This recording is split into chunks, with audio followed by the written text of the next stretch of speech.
Welcome to this tutorial. In this video, I am going to demonstrate on how to add in the various ID proofs for a particular employee within the employee directory in KEBS. Once the user has navigated to the employee directory, he or she can click on the complete profile option for the particular employee for whom the data needs to be updated.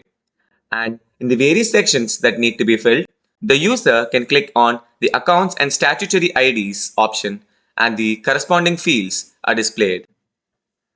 The additional ID proofs can be added and the corresponding fields are displayed based on the type of ID that is selected. The IDs can be removed as well, and the particular details about the ID and their validity can be entered. Once all the ID proof details are filled, the user can click on the Save and Next option and the ID proof details are updated successfully. And the complete profile score for the particular employee is increased as well. Thank you for watching.